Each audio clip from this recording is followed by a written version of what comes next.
Hey guys, so today we're giving this palette here a second chance. I'm not going to ramble on any further. We're going to get right into the tutorial. I was just mid-face and I decided, you know, let me just do it today because I know that I promised you guys a follow-up video trying it out again, giving my opinions after kind of sitting with it, working with it with different primers. Today we are talking about the Subculture palette. Now I do want to address some things before we get in, and I will leave when we get into the tutorial right here, like a timestamp. Now with the video, I was one of the first people to upload outside of, I forget her name, Atlee? I don't know how it's pronounced. So it was only me and her that first had our videos up for like a couple, like probably a day before everyone else started uploading. Now with that, I was literally like attacked as a person because of it, which is fine. Like, people are stupid and they'll always be stupid. It's just sad to see grown-ass women who act like kids, but that's whatever, we're not gonna get into that.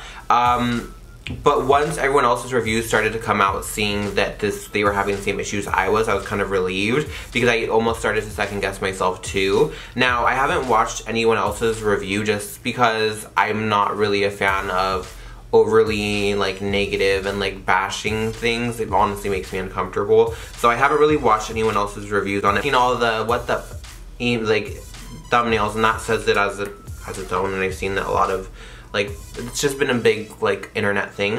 Now, a lot of you just, like, really went in because I used too many shades and this and that. So today, I just wanted to do something super simple and see if we could get that to work. Now, I do want to really point out how my palette looks right now.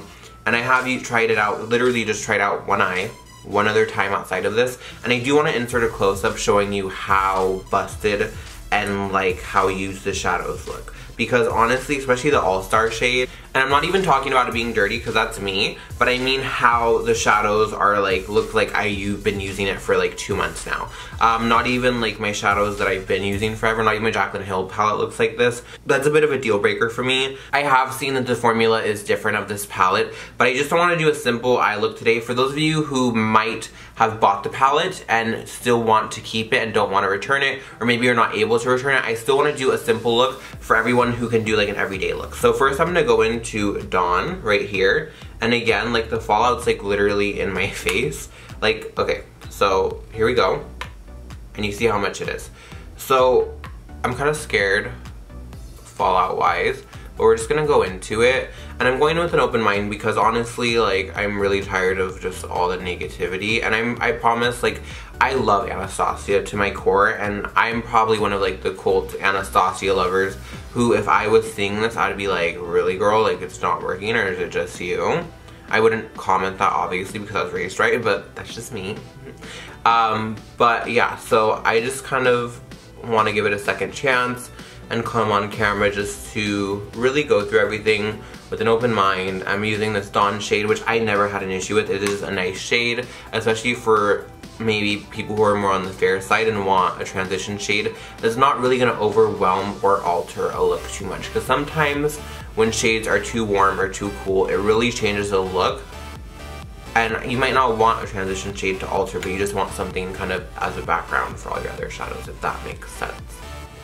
Now today I did not use my Tarte Shape Tape to prime. I used my MAC Pro Longwear, which is my other holy grail that I've been using probably for almost 2 to 3 years now.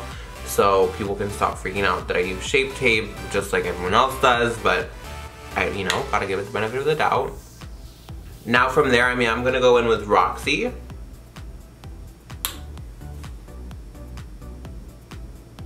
Now I am gonna be doing more of a simple look today. And honestly, if you're buying this palette to do simple looks, it honestly does not make sense. But this is just for the people that bought this and are keeping it, or maybe other YouTubers who got this in PR, but really just want to find a way to make this work, because you do have that love for Anastasia and you do really like the color scheme. And I'm just taking that Dawn and Roxy on a bigger blending brush, just to get a really diffused eye. And I mean, once you tap these off, the fallout isn't as bad, but just seeing how much fallout comes off is insane, like when you tap it off. So when I did retry this just on my own, I tried the Mercury shade, and on its own it placed down, but I had trouble blending it out. So what I'm going to do instead is mix Mercury and Roxy. So what I'm doing is I'm mixing them to get a deeper shade of Roxy. I'm tapping off my brush since my foundation and everything really is on. And then I'm just rocking this through.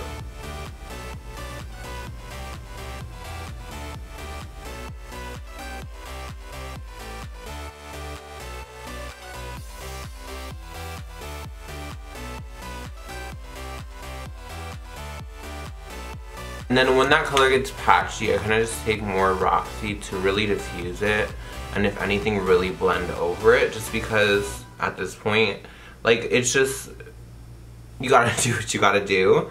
So yeah, I'm just taking that Roxy and really blending over it.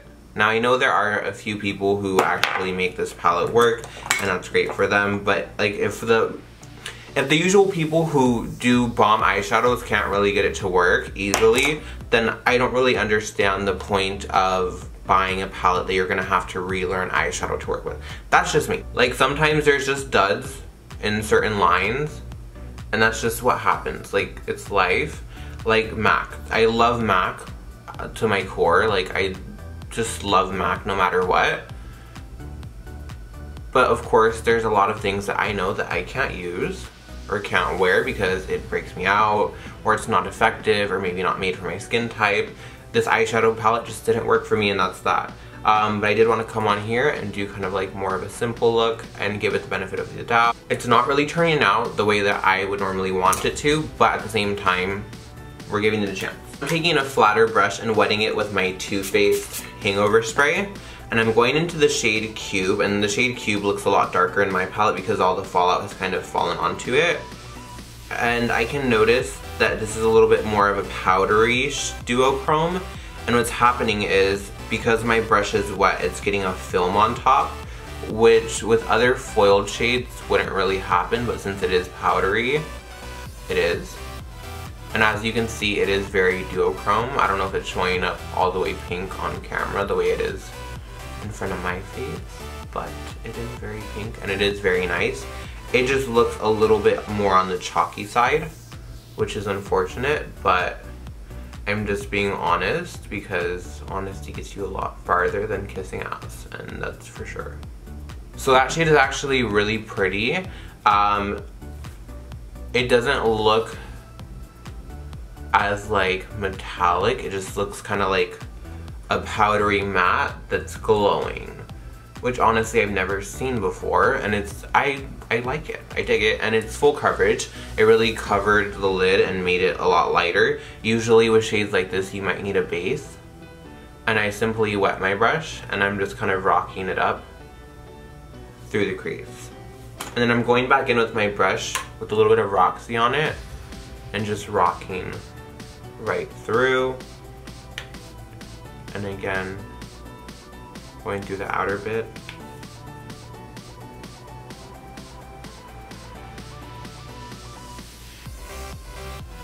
Like, at the end of the day, this all comes down to personal preference, how you like applying your shadows, what you expect from a shadow. And for me, obviously, you guys know my feelings on it. I really don't need to say it again. But you guys can kind of decide based on this video and all the other videos, because there are plenty out there for you to see and see everyone's experience with it. Like, obviously it's not like you can't do your eyeshadow, but it's not gonna look how it would normally look. So next on my lower lash line, I'm gonna take a little bit of Fudge and Roxy, and all these brushes are freshly cleaned. I wanted, again, to give it the benefit of the doubt and do it right. My brushes are cleaned in the other video too, but I freshly cleaned these specifically just for this video. And I'm taking this on this little e.l.f. brush and going right under the lower lash line.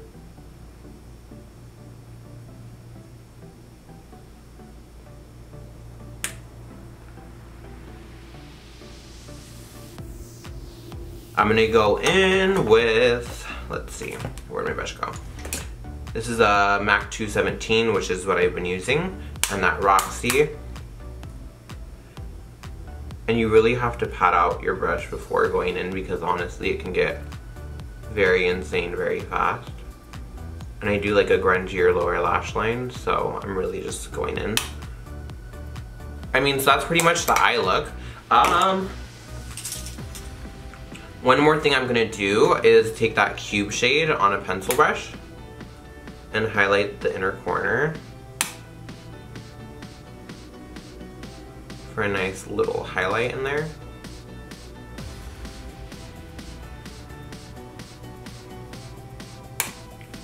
I do feel like that pink is kind of wearing off, and let's see how it layers with my finger. Okay, so with my finger it's pretty pigmented too.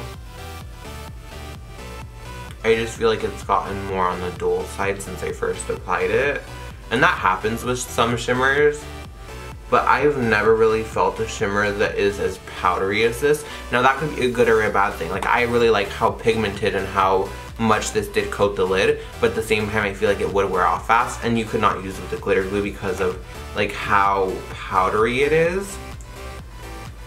It's weird. Like it's like a white powder with like shimmer shot through it. I honestly, it's so hard to explain. If you guys have felt this, you know what I mean. But yeah, so off camera I am going to apply the rest of my face, fix my weave, and do lashes and whatnot, and I will be right back. Alright guys, so this is the finished look with lashes and lips on. For lips today I actually used, where is it? I lost her, where'd she go? Oh, I used the Anastasia matte lipstick in Dead Roses, which I really like. I did apply my First Ollie Rose Gold Elixir underneath, that's why it's not as matte. But these glide on like so nicely, I love it.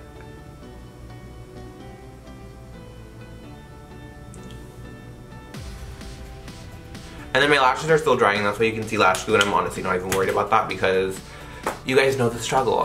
So yeah, overall you guys, I think that definitely if you have this palette and you are keeping it, it is workable. Now this palette, like this look is good because it's simple, it's easy, you don't have to use too many colors, but overall my palette looks basically destroyed, and the fallout is getting into other shadows. Like, I don't know if you guys can just see that, but it's a lot of fallout, and I just hope something's done about this because I've never really had shadows do this to me and like this bad. Overall, I think that it is a learning experience, and so many other Anastasia products are so like kick-ass and they just kill it, especially their new matte lipsticks, which I have a swatch video up of if you guys want to check that out because it was amazing and I love them, because I am kind of straying away from liquid lipsticks as much. I am, but I'm not, and it's just, you know, it's just that time where it's like, do I want to wear a liquid lipstick or regular? But anyways, I really like the palette's idea, but I just feel like the colors and the formula is very lackluster for me, and I think that overall I won't be reaching for this anymore, like how I would reach for like Modern Renaissance or anything like that, or like the Jaclyn Hill palette or anything that's been like poppin' lately. Like I don't know, I was just really let down by this. Even the shimmers, like even the electric shade, very lackluster in pigment, and it just kind of it's just not all there, okay? It's obviously doable. We made this look work, so this is definitely a good look for those of you who are keeping the palette and wanted a good option. It's simple, easy, and just throw it on and go. But yeah, I hope you guys like this. Leave your comments down below telling me if you guys ended up getting the palette, if you returned it, what happened. If you're gonna talk crap, you will get deleted from the comment section, and that'll be that. So this is just my follow-up because I did really want to follow up with you guys, because I know when you guys first saw it, it was like, what's going on? I know a lot of people thought it was clickbait, and it really wasn't. It was just a struggle and a half, and I wanted to be honest. Like, I rather be honest about something than lie. And yeah, I do love Anastasia as a company. I love their products, and every other launch that I've reviewed has been basically amazing. This one was just not the best. And yeah, I hope you guys like this. Don't forget to like, comment, subscribe, and until next time, I will see you then.